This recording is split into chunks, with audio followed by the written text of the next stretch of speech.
Bienvenue à cette session d'information sur DBS Télévision.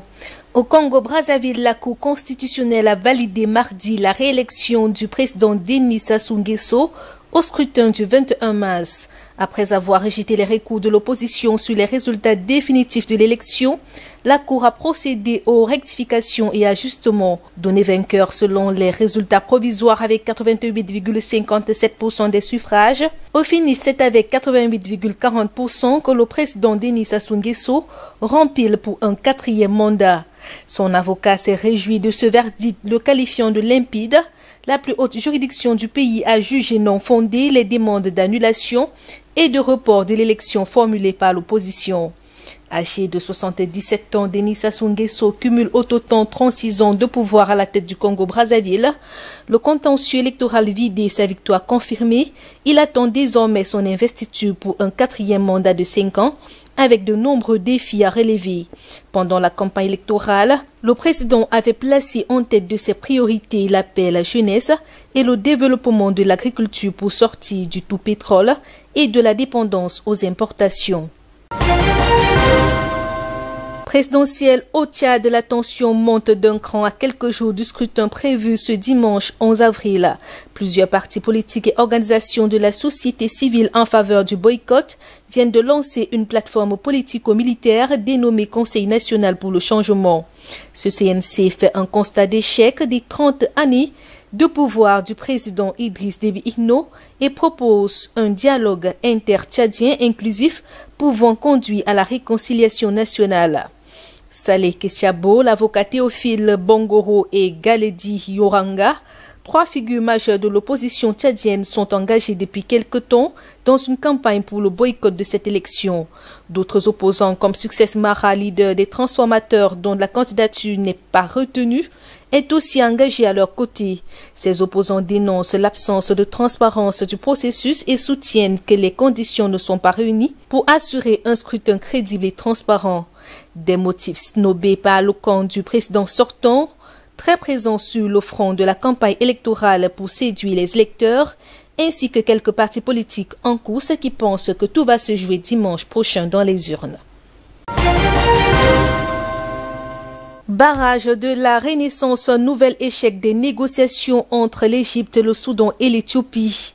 Initialement prévues pour durer 2 jours, dimanche et lundi, les discussions se sont clôturées mardi sans qu'un compromis soit trouvé entre les 3 protagonistes réunis à Kinshasa sous la médiation du chef de l'État de la République démocratique du Congo, Félix Tshisekedi, président en exercice de l'Union africaine.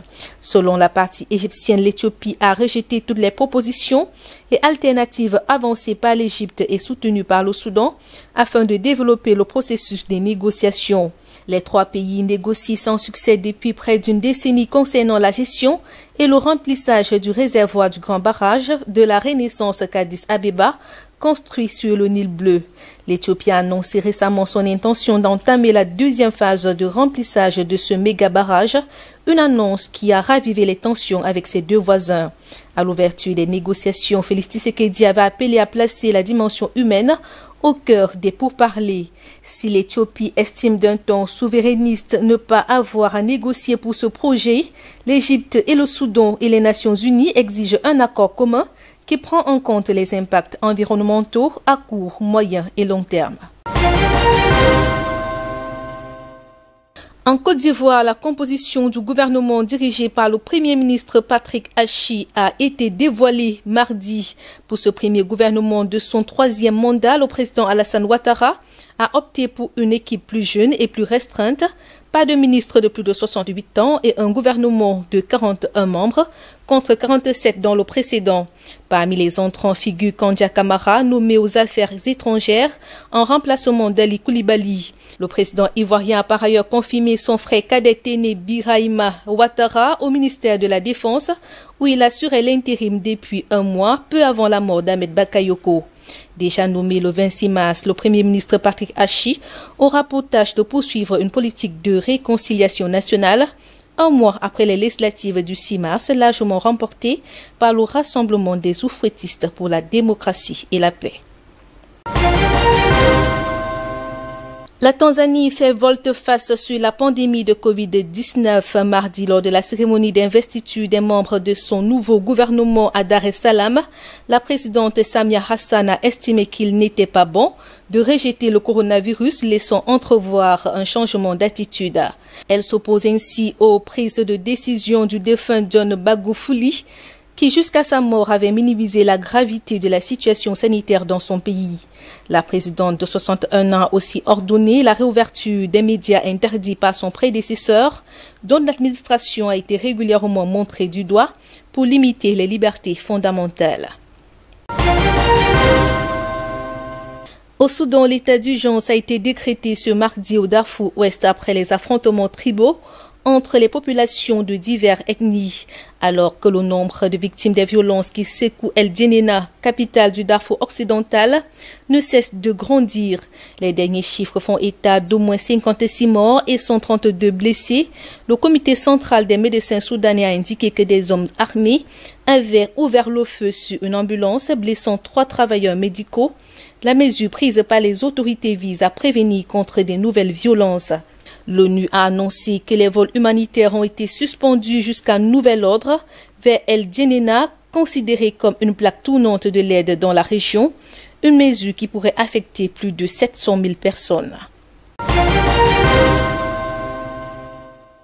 Toujours au Soudan, le Conseil des ministres a approuvé mardi un projet de loi visant à abroger le boycott d'Israël en vigueur depuis 63 ans.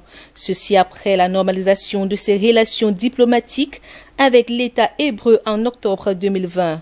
Toutefois, le texte devra être approuvé par la plus haute autorité du pays, le Conseil de souveraineté pour avoir force de loi.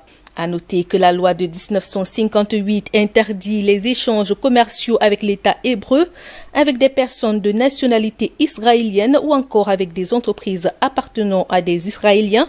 De même, elle interdit l'importation de produits fabriqués, ne serait-ce que partiellement en Israël.